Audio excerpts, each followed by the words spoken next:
Now here we will discuss about the general properties of salts. Salt also exhibits some of the properties. So that properties are: salts are non-volatile, they are electrovalent compounds, they have high melting points and are soluble or insoluble in water. They exhibit deliquescence and efflorescence. Now first is water of crystallization. So what is water of crystallization? It is the amount of water molecules which enter into loose combination with one molecule of the substance on crystallization from its aqueous solution.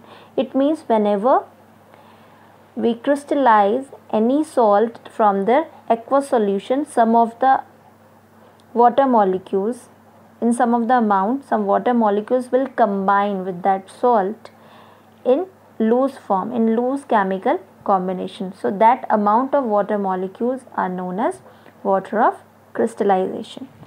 And the salts which contain a definite number of water molecules as water of crystallization, they are known as hydrated salt. It means all such salt in which there are fixed number of water molecules, they are known as hydrated salt, like CaSO4.2H2O. So here this 2H2O, it indicates the water of crystallization. Means the salt have two molecules of water of crystallization. Okay. Now there are some salt that not contain water of crystallization and that are known as anhydrous salts, like anhydrous copper sulfate. Now the next property is deliquescence. So water soluble salts which on exposure to the atmosphere absorb moisture from atmosphere, dissolve in the same and change into a solution.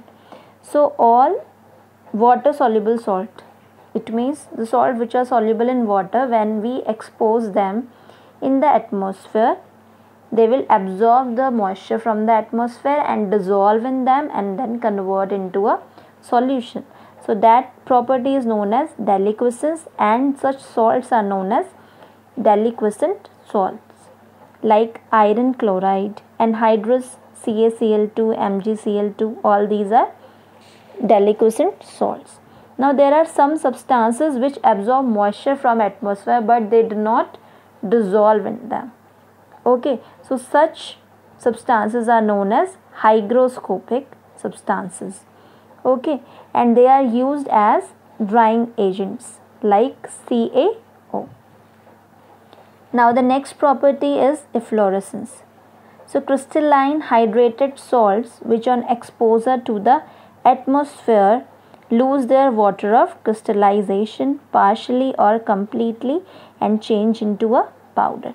So some crystalline hydrated salt, when they expose into the atmosphere, they will lose their water of crystallization partially or completely and they will turn into powdered form. So such property is known as efflorescence and the substances are known as efflorescent. Some of the examples are CuSO4.5H2O, copper sulfate, and here it have 5 water of crystallization, that is blue withdrawal. Okay. Now next is the hydrolysis of salts. Hydrolysis. As the name indicates, hydro means its reaction with water. So the reaction in which salts react with water to form base, that is alkali, and an acid, that is a solution which is acidic or alkaline in nature. It means hydrolysis of salt is the reaction of salt with water to form a base and an acid.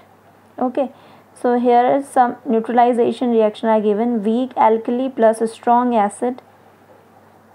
Okay, then NH4OS, that is a base, it reacts with an acid, it will form salt and water. Okay, so these are some of the properties of salts.